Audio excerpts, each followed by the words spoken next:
you? Good, good. Doing well. It's good to see you over virtual means today. Yeah, it's great to see you. Happy Friday, by the way. Thank you. Right before a holiday weekend.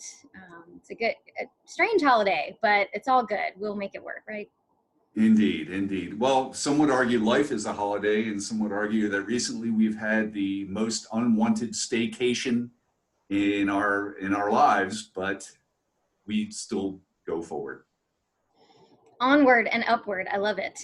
Well, for everyone watching who may not have seen the pre-announcement, the topic for today is emotional intelligence, which is very, very meaty topic. We got a lot to dig into on this, so I'm looking forward to it. And just wanted to thank everybody for the overwhelming response last week. I asked for feedback, and boy, did you deliver. So I really appreciate that, and please continue to share whether you feel like this has been helpful, whether we should keep going. Can do as many as you want. so keep the comments and the direct messages coming in, the text messages. It was all wonderful. I really appreciate that. So I'm relying on your feedback. As you know, the purpose of what we're doing here in the name of my company is Flourishing Work. So we're here to help you try to flourish in your work, especially during challenging times right now where things are a little different than we thought they would be in 2020. And today we're going to, like I said, talk about how to flourish in your work through emotional intelligence. So Jonathan is a very special guest who's joining us today, and apparently we're both drinking LaCroix, so that was an unintentional advertisement. But, so Product we, placement. yeah, we know each other because we have very similar businesses actually, and vocations, if you will. We happen to both be contracted instructors with Emory Continuing Education, and so we have seen each other in the halls while we're both teaching there, and had some really, what I felt like were really interesting, good conversations that I'm happy to be able to bring to you on a more accessible level, where as if you were, in the living room here with us, or in what music room or wherever Jonathan is. You get to hear the conversation. So without further ado, I'll ask Jonathan just to briefly introduce himself. You know how we met each other, but and his name is Jonathan, but tell us more about what it means for you to be a human capital investor and what your company does. Sure. Thank you, Ashley. And it is a great pleasure to talk to you about this and every topic. I mean, that's one of the things I appreciate about you is every time we connect, it's always like, oh God, I wish we had more time to talk about this. And certainly this is one of those topics. But yeah, so my company is called The Best Workplace, and The Best Workplace is really about purpose, productivity, growth, very similar to the themes and topics of fulfillment, not only workplace fulfillment, but life fulfillment. And I work with a lot of small, mid-sized companies all throughout the Atlanta area on a whole host of things, most of them around organizational development. So organizational development could be under the guise of helping your operations being more efficient. It could be about your leadership being more engaging, communicating better. It could be just as something as simple as, what technology do we use to make all this stuff happen? Lately, of course, because of the COVID-19 crisis, I've been very involved in a lot of PPP loans. So that's helping the small businesses get the funds that they need to make sure that they stay afloat. So that, I think, is a very worthwhile endeavor given this current crisis. Now, you had asked about what does a human capital investor do? It's one of those things where I was discussing with someone. So, what am I? I used to be an organizational psychologist. In other words, I was licensed when I was up in Pennsylvania, living up there. But when I moved down here, the licensure is only for people that have PhDs. So I don't have a PhD in that. So I thought about what I did in the arc of my career. I invest my time into developing people, into developing human capital. Beautiful. So I just threw that out there to a friend of mine, and he said, oh my God, that's perfect. You're a human capital investor. That's exactly what you're doing. Also trying to get leaders at all levels to invest their time, invest their resources into developing truly what is their best asset, which is the people that they employ. And yeah, I agree with you. The great opportunities that we have working with the Emory University's continuing education department really allows us to deliver a lot of this stuff to a very big population. I mean, all the major employers in the Atlanta area. And we get in not just knee deep, we get in eyeball deep with them on very, very real issues. And I absolutely love what we do. Couldn't agree more. Love investing in people. So we definitely connect around that topic for sure. In my opinion, I'm very biased, but there couldn't be any more important work. So today's topic is, like we said, emotional intelligence. And so I thought of you for a few reasons on this topic, but namely that I feel like you're one of the people in my sort of walks of life that exhibits that the best. And so hopefully that means you also have a lot of meaty things to say about it, but we'll see. So just to kind of level set on, I feel like as many times as I've read an article on emotional intelligence, I've seen that many different definitions. So how would you define emotional intelligence? Yeah, there are a lot of definitions out there, certainly, and there's very robust competency models around it. But for me, it's really the awareness and management of the emotions of yourself and others. So, to me, there's four components of it, and that is awareness and management, yourself and others. So if you just kind of draw out that matrix, it's self-awareness, that's what I'm feeling, it's self-management.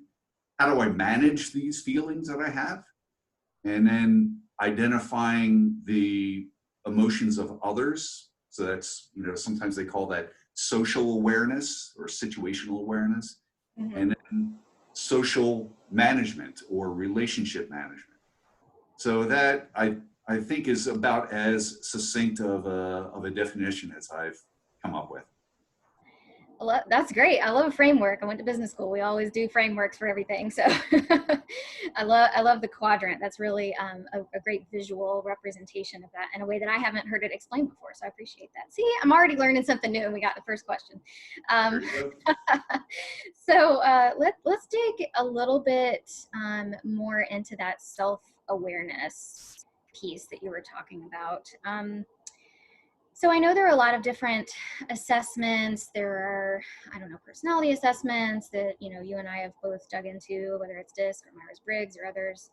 And then, another common one with some of the higher level folks in organizations is a 360 assessment where an executive or a CEO maybe gets feedback from peers, from all directions, from colleague peers, from higher ups, although I don't know who's higher up if you're the CEO, but go with it. And the board, yeah. There you go, the board, and direct reports. So in the absence of some formal assessment like that, we're able to get just a lot of robust feedback. How can people, especially those who follow me, tend to be more early career in their 20s and 30s, how can they kind of see where they fit on that spectrum, how they can be aware of how they're coming across to others?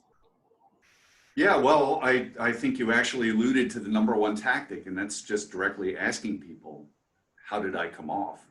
So even if you're in a virtual meeting, maybe following up with someone that you trust to give you unbiased feedback, say, hey, how did I come off in that meeting?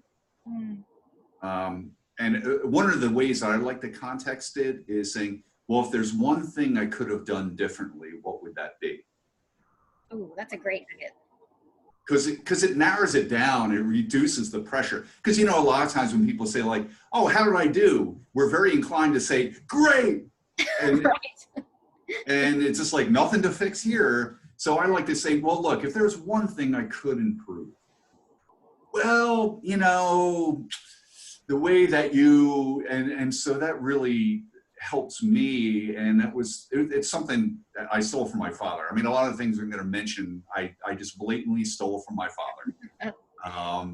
So that would be the number one tactic. But connected to that, and this is just on an ongoing basis, find a feedback partner. I like to find that unfiltered person. You know, we all know that one person at work or in our lives who is that unfiltered, like, oh, well, I just think that you're full of. Okay, I want that person. The person's probably like it is, right? Yeah, exactly. You know, early in my life, I had an uncle, my Uncle Tom, who was the most unfiltered person I'd ever met. And he was great. He would just be like, psychology's a load of crap. It's like, all right, so tell me how you really feel. And he would tell me all the reasons why, and I just learned a lot from him. But the other big tactic, and this is, nowadays, there's no excuse for not being able to do that, and that's videotaping yourself. Give your phone, if you're going to be at a meeting, or record like we're doing right now, record your Zoom meetings, record your, Facebook Live meetings when it works. Record yourself, because you've seen yourself on video. There's nothing more instructive than seeing how you actually come off. Oh, that's so awesome, because it's just a place I didn't expect this to go, which is just self-feedback even. And I was going to ask you, so I love that you sort of read my mind in terms of how do we do that in today's environment where most of us are still primarily at home. We have all these virtual meetings. Use those tools to your advantage. That was just great. And I think, we had talked some the other day about how not to feel like, two things, just to frame my question. One is how not to feel like you're kind of losing that sense of who you are, and changing who you are to adapt to that other person's style, which is related to the second half of that question, which is how do you know, is all feedback good, or how do you know what feedback to listen to and what feedback not to listen to? Right. Yeah, sure. If we were to react to every piece of feedback that we get, we would probably be very neurotic, very paranoid, and possibly even paralyzed. So, one of the things that I stress to everybody is always be open to feedback. You should always be open to feedback, even if you don't agree with it. Even if you don't agree with it. But what you want to look for are the themes. So if you've got one person telling you you are incompetent, you got one person, you know what, you're incompetent, you don't know what you're saying. But then you've got 9 other people who are saying, no, you know your stuff, you're very effective. Who should you focus on? You should focus on what the majority is saying. I mean, this is clearly a concept where democracy should win. So you should be looking at what the majority says, but always be open to feedback. Even if somebody's being negative to you, even if someone's unloading on you, saying like, Ashley, you didn't do well on this, you really screwed this up, blah, blah, blah, blah, blah, blah. Thank you for the feedback. What is it that you think I could do differently? Because who knows, they may actually be able to give you a little tidbit of information. And that, to me, the other concept, we didn't really talk about this too much, but something that my father told me is you want to be the adult in the room. Oh, that's so good. That is, to me, the core of emotional intelligence, and also the core of executive presence, is you want to be that adult in the room. So there's a great poem by Rudyard Kipling, If, and he said, keep your head while others around you are losing theirs. And my father used to read me that If poem, and it affected me as a child. It's just like, well, what does this mean? And as I learned more and more in life, I realized that really is at the core of mental health, leadership health, longevity. is cooler heads prevail. So again, no matter what feedback somebody's giving you, if somebody's yelling at you, I just say, thank you for the feedback. You know, what is it that I could do differently? Well, you just need to do this. And I said, thank you. I appreciate that. Well, you shouldn't appreciate it. Well, and I do. No, I love it. Oh gosh. It, there's something in kind of in what you're saying that sounds to me a little bit like maybe people have a good point, but they're just not as good at delivering it. And so just because they're yelling and screaming or acting inappropriately or whatever, doesn't mean that the feedback might not still be valuable. And I wanted to dig a little bit more into just circling back to your grid, talking about managing the emotions of yourself and others, because I think that's sort of where we're going here in part of this discussion, is the role of doing that in a workplace, whether it's virtual or not, where you don't typically talk about emotions or how you're feeling or how other people are feeling. So do you have any tips for people that are trying to just navigate that landscape, whether somebody's going off on them and acting inappropriately or they're struggling to manage their emotions? Can we talk more about the emotions in the workplace piece? Because I feel like that's something that is, I like to dig into things that people don't feel like is appropriate to talk about, in the sense that we're all thinking it, but it's not okay to talk about. It's not okay to have emotions, and I just feel like that's part of being human. And I feel like this framework really gives us a way to operationalize and talk about that. So I hope that question was somewhat clear. Well, I'll do my best. So what I'm hearing is, you know, how do we make this real? How do we make emotions the type of thing that are factored into or discussed or considered when we do work or when we interact? Mm-hmm. And emotions are everywhere. They're inescapable. They affect everything that we do. They affect everything we do. Everything that we do. And that's one of the things I like to put out there whenever somebody says to me, well, you know, I'm a very logical person. We like to think that. We like to think that this, you know, 12-pound, 15-pound organ on our shoulders is a computer, Yep. void of bias. The truth is we are very biased by nature. It's the way our brains are designed. And you know this, we have this limbic system. And the limbic system, the seat of the emotions, that's what receives all of our sensory information. So what we see, what we taste, what we smell, what we hear, it goes into the emotional center first. It doesn't go to our logical center. It doesn't go to the executive function. It goes to the emotions first. And the mechanism behind that is actually a beautiful mechanism. It's what kept us alive. You know, so back when we were a little bit more native, let's just say, and living off the earth, we had to be aware of whether or not, you know, is that thing in the bushes, is that something I can eat, or is that something that's going to eat me? Mm-hmm. So we had this limbic system that always kind of had us on the alert. And this factors into how we make decisions. So any leader, any manager, any executive that thinks that they don't need to factor emotions into how they communicate, how they assign work, they're really fooling themselves. Everything has an emotional component, whether we like it or not. All of us are always on the edge of fight or flight. Yes.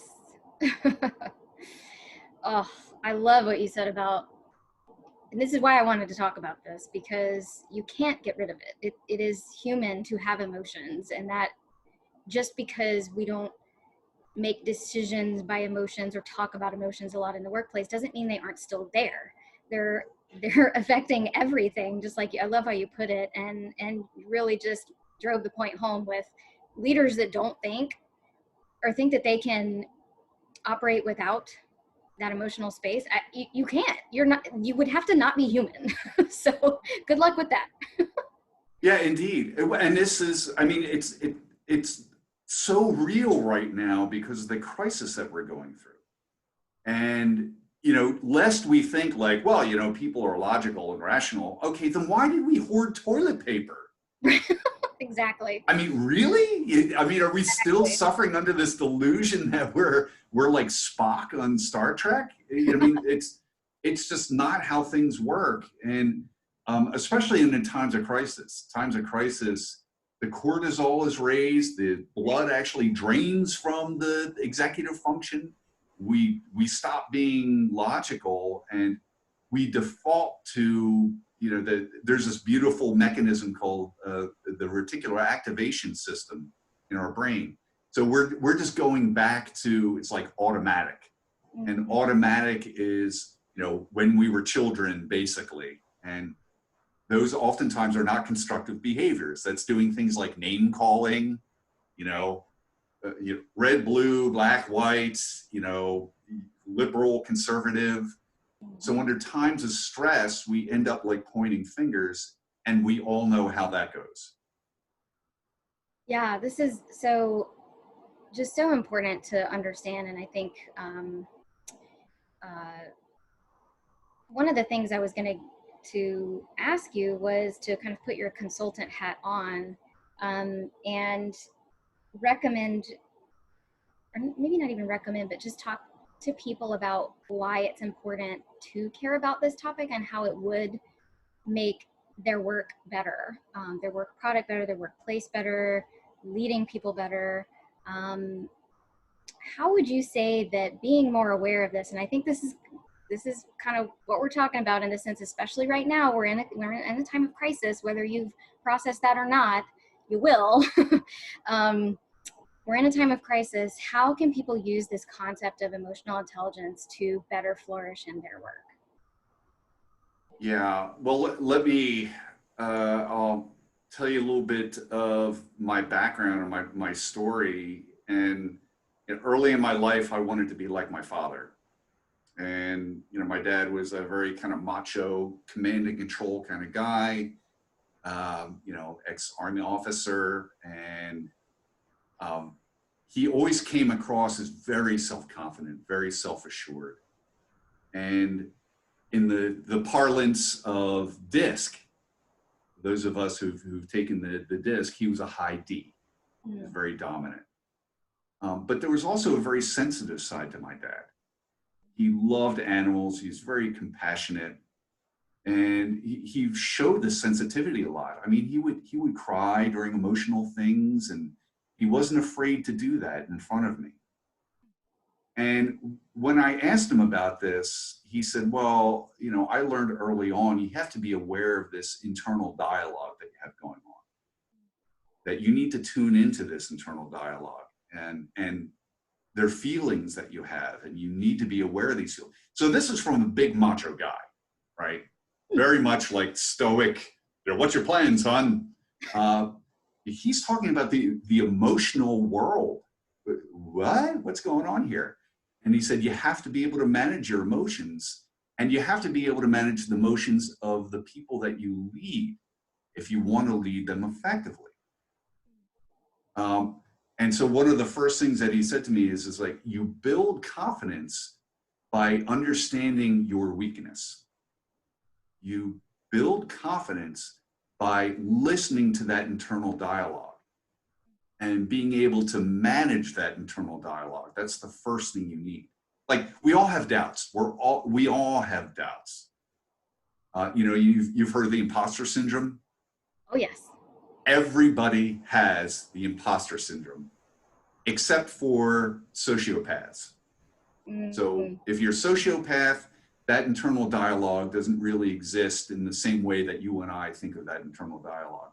But let's just cast those people aside for the moment and just say the average person has self-doubt. Even the most boisterous, narcissistic seeming person, they have self-doubts. And as a matter of fact, narcissists are the ones who have the most self-doubt. Yeah. And they're masking it. They're masking it through bullying others. And there's a person I could use as an example, but I'm not going to, because I'm better than that. So this dialogue that I had with my father really was very instructive. And it made me realize that, okay, first thing, let's just talk about the emotional space in the workplace. And you see this now through what a lot of companies are doing, which is they're having Zoom calls just to talk about how people are feeling. Oh. Because we're all going through extreme stress, right? I mean, especially I'm more on the extroverted side, so and so is my wife. So we're going through some crisis right now because we can't connect with people the way that we used to. Yes. So that's one of the first ones, is just get to the point where you can, it's okay to talk about emotions. It's okay to be, I'm pissed off. Let's talk about it. You know what? I'm angry, I'm upset, I'm depressed, I'm anxious, I'm happy, I'm overjoyed. Let's just talk about all these things. I'm embarrassed. I felt very embarrassed. Let's just talk about all these things. Being able to label emotions is the first step to controlling them. Because if you keep it this kind of ambiguous blob, there's this feeling, the feelies, there's this feely thing, this cloud, with children. Right. When the kids were in my life, I used to say, like, well, how are you feeling, Cassandra?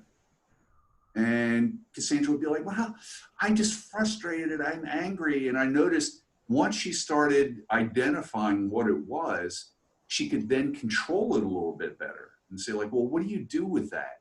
Well, I just want to punch a pillow. Go ahead, punch a pillow. I just want to scream. So that's how you can then start channeling that energy. And I think as leaders, and especially in the positions that we're in, I think that we need to try and enable that and create an environment. Sometimes they call it psychological safety. Mm-hmm. Can you say more about that for people who aren't familiar with that concept? I'm a big champion of it, but for the audience. Yeah, sure. So Amy Edmondson has written a lot of The Fearless Organization, great book, about this whole idea that the psychological safety is something that we as leaders need to create in our organization. And in other words, allow people to talk about things openly, allow people to talk about what they're good at, what they're not good at, mistakes that they've made. And you can just imagine, like in most environments, when a leader creates an environment like that, that's where you see real progress as far as capability building and also trust. It creates oxytocin. People trust each other. They're willing to exhibit discretionary effort. So these are just all the wonderful things that emotionally intelligent workforces can actually bring to the fore. Oh, I love it. And I'm sort of forming this picture in my mind as you're speaking of something going back to the conversation I had last week on my live session around, we were talking about anxiety and how the act of fighting it is taking up those mental resources that you need to be using to find peace. And I think that this is really similar in the sense that you're taking up mental resources by not identifying there's something in there in your brain that's frustrated and it doesn't know why and it hasn't processed that yet. So identifying what it is takes that pressure off. And then, what is the next step? Okay, I want to punch something. Great. Hopefully not a person, but punch something. And then, and then you've brought that confusion, that chaos, and that emotion out of your head into something productive.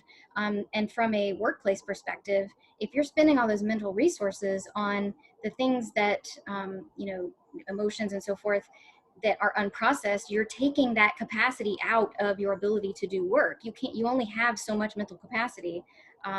It's sort of the this behind the book, Getting Things Done. I don't know if you've read that. No, I haven't, but yeah. Just a time management resource that basically is built around the premise of your mind is meant for having ideas, not for storing information or background processing. It's like having a million windows open on your computer. If you got all this stuff in the background holding you down, how are you supposed to do your work? How are you supposed to show up in your work at your fullest and do your best? And so companies that want to see really good work product and productivity and low turnover, this is your thing. One of the things anyway. Right on. Yeah, I love it. There's only so much metabolic energy that we have, and to consume all that metabolic energy in things that you can't control or trying to wrangle with emotions. I hit the nail on the head there, Ashley. No. Well, thanks. We should work more together. Yeah, we should. Absolutely. Let's talk more. We spend all of our time teaching simultaneously. We should teach together. No, I love it. And so you kind of cover what I was going to ask about how you've personally applied some of these principles. So thank you. You read my mind. That was perfect. I guess, so those who are watching this are hungry to grow. They're not just sitting around doing nothing, which for anyone who is perfectly fine. Some of us just need space to rest. But for those who are really hungry to grow and apply this to their lives, what are some other resources you can direct them to learn more about this? Yeah, there's, well, I have it on my bookshelf. Oh, Hold on. okay. We're going to get an actual visual. I love it. See, you wouldn't have gotten this maybe if we had done this live. So there are a couple different resources that I recommend, and I realize this is going to be backwards, but Daniel Goleman. Daniel Goleman is the godfather of emotional intelligence. I think he's been credited with coining it, but I think this gentleman named Robert Boises actually came up with a term. But Daniel Goleman wrote the book, Emotional Intelligence. Great. It's a little thick, but it's a great read. He's a good writer. For those who maybe want a more Cliff Notes version, there's Travis Bradberry's book, The Emotional Intelligence Quick Book. And also, Emory has great classes on emotional intelligence. Yes, look at that. So I would recommend that definitely if you want to explore this further, either, and or read those books, take the class, and or reach out to us, reach out to either one of us, because we can help guide you through this. One of the things that we didn't really talk about, so I'm just going to mention here some real world tactics. So there's some prerequisites to emotional intelligence, and I call it SNAP, and that's sleep. If you're not getting the right amount of sleep, your 6 to 8 hours of sleep every night, then there's going to be chemical imbalances in your brain, in your body. The stress hormones are going to go up. The trust hormones are going to go down. Serotonin is going to drop. You're going to feel lethargic, and you're going to snap at people. So you need to get sleep. The other one is nutrition. So if you're not eating well, you're not going to have the right chemicals in your body to deal with stress.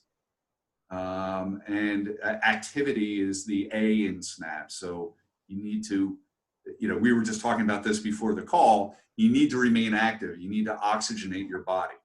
Yeah. And that doesn't need to be CrossFit where you're flinging truck tires. You don't need to do that. You can actually just go for a walk on a beautiful day like today. And the P to me is professionalism. And that is just keep learning. Just keep learning, keep reading great books like, Travis Bradberry or Daniel Goleman. Go to the great classes that we teach, reach out to great practitioners such as ourselves. So that to me is kind of the prerequisite. Now, on top of that, when it comes to self-awareness, I think mindfulness, I think meditation, prayer, to me, I think all of those are within that same bucket. All of those things, focused breathing. I know some people, when they think about meditation, they think, it's a Buddha statue with incense and all that nonsense. That's not what we're talking about. Focused breathing really just helps you relax. It oxygenates your body and takes some of the cortisol out of your body. When it comes to self-management to me is, again, make sure you get enough sleep, exercise, all that, but also knowing what your triggers are. Like if you know that there's certain people that just really get under your skin, well, just be prepared for that when you come into, when you have to meet with them. Just know that, okay, I will do some deep breathing exercises before I go into this meeting with this individual. Yeah, right. I won't react to the first thing that they say. In the world of psychology, we say separate stimulus from response. You know, if you know whenever your spouse says X that you want to say Y, then when they say X, give it a couple clicks, maybe count to 10.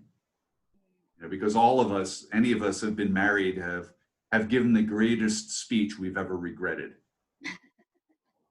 You know, like, I'll tell you. And then it's like, oh, shucks, man, I didn't mean to say that. So just being able to decompress. And then when it comes to the social awareness can be as simple as what we started the conversation with. And that is like, how are you feeling? You know, how are you feeling today? At the beginning of a Zoom meeting, how's everybody feeling today? Let's just go around the call here. We've got 6, 7 people. How are we feeling? How was our weekend? You know, what do you love to do? What hobbies did you start? That sort of thing. And then when it comes to social management, I mean, that's influencing skills, that's persuasion, but a lot of that, again, goes back to cooler heads prevail, be that adult in the room, and people will want to follow you. I think that was a mic drop moment. I think we might be done. That was how to get people to want to follow you. Oh, so good. I love it. And the other thing I was noticing as you were saying all that is I didn't hear a single thing in all of those fantastic practical tips that you just gave that people can't do now. It's easy to feel like we're constrained and we can't build those relationships and we can't be active and we can't. It's so easy to think that, but I didn't hear, maybe I'm wrong, somebody correct me in the comments, but I didn't hear a single thing you said that we can't do now, even given the situation that we're in with the pandemic.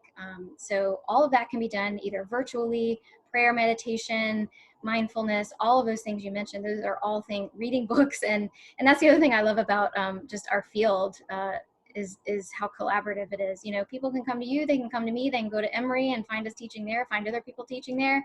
Doesn't matter. We care about investing in the human capital. I don't care how you learn it. Read a book. Doesn't matter. Please just learn, and we're happy to help you. I love how collaborative it is. There's plenty of knowledge to go around. So thank you for all of those actionable tips that people can do today if they're really looking to grow, which is I hope where people are watching this. Any other tidbits before we close today? Or did we catch all of the points you wanted to share? Well, I think you and I could probably talk about this topic for several hours, especially over coffee, tea, wine, whatever. One day. I mean, I would say that, you know, just kind of wrap it up, emotional intelligence is a life skill. It's a life skill. This is not the type thing that you could compartmentalize into work. This is something that you can talk about fulfillment. This is something that it's a cornerstone to fulfillment. It's not a stepping stone, it's a cornerstone. And it'll help you reduce stress. It helps you build confidence if you can manage that internal dialogue. It helps you be objective.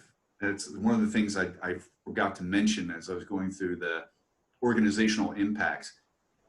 If we as a society, as an organization, want to progress, we need to know when we're being affected emotionally by something. And we need to be able to step back from that and say, okay, are we reacting emotionally or are we reacting objectively? And I think there's no better example of that than what we're going through right now, Ashley, is we've got a great schism in society between those people that are just like, well, I just want to go out and get my hair done. And then other folks saying like, okay, does this make sense right now? Let's just make sure we have the right data. And and to think that those two things are coupled like that. They're coupled in our brains. But for us to be effective as leaders, we need to parse those two things out. It's fine to be emotional. It's, we all get pissed off. We all get stressed. And we need to recognize that. So let's just stick a stake in sand and say, okay, are you saying that because you're emotionally invested? Or are you saying that because you have data to back that up? Mm-hmm. It's really difficult to recognize. We all get caught up in that, right? Well, I know I'm right because I'm passionate about it. Okay, all right. I'm passionate about a lot of things. It doesn't mean I'm right. Is this going back to, sorry, I'm extending this a little bit, but I'm really curious just to ask if this is related to, you made a comment to me one time where you said you were a recovering D on the disc, which without going into too much detail about what exactly that means, I'm just curious if what prompted that kind of change in how you wanted to present yourself, or if that's related to what you were just saying. Sure. Yeah, it does. So I gave you the example of my father. So I was following in the template of George, and I wanted to be like him. And a lot of people wanted to be like him. And so I felt that I needed to be in this kind of command and control mode. And then fast forward to after I got out of grad school and I started managing people, I started to try and command and control my way through management. And I found that, oh, wait, people are disagreeing with me or they have ideas like, but I'm the one who has the title. I'm the one who has control. How dare they? So I started being very ego driven. And it really wasn't until I had kids in my life, specifically teenagers, that they wore me down. It was like a grindstone. I mean, they just kind of wore me down. And I realized that even though I was a D early on, I didn't need to always be that way. And I was grinding my teeth. I wasn't sleeping well because I was very concerned about, I'm picking on Cassandra, but, like, how come Cassandra's late? She has homework to do and she's a teenager and she's slamming the door in my face. All of these things made me realize I need to shift into a different mode. And that mode is being, all right, I need to be aware of why I'm grinding my teeth. Well, it's because I'm trying to control a teenage girl. Good luck. Good luck. So maybe I should shift my tactics here a little bit. Yes. Maybe I should try and be the adult in the room and calmly influence. Because as anybody knows out there, and all the manuals will tell you, when you've got a teenager, you want to shift into an influence mode. They're not always going to do what you want them to do. So it needs to be that kind of calm influence. If they do slam the door in your face, say, okay, I'll talk to you about this tomorrow. Yep. But the worst thing you can do is react and just kind of feed the hormones that are coursing through their teenage infected heads. Well, since we were all teenagers, I think we can all laugh at ourselves at that stage, myself included. But what a great way to illustrate all of the things that you talked about in one story. I think the best part of that is that you gave us the freedom to change a little bit about not who we are, but our approach to things, because it's not about being someone different or being what other people want you to be. It's about your approach wasn't working for you. You weren't sleeping. You were unhealthy. You were unhappy, to paraphrase. And another, being self-aware of what was going on and having another approach and doing all the things that you've talked about, being the adult in the room and managing your emotions and like all of the things that you've said just kind of came together in that one story to prove that it's not about changing who you are and having to meet other people's expectations and not being yourself. It's about identifying what's working and not working for you, listening judiciously to some of that feedback that some people, you know, maybe giving good feedback and maybe they're not delivering it in the best way, but they're still giving good feedback. And others, you know, maybe statistical anomalies, if you will, that we can just cast out because only 1 person out of 10 is saying it. And just seeing where the common denominator in all of that is, that will make your situation at work or at home better for you. So I love that you just rounded that all out in one single story. So thank you for that.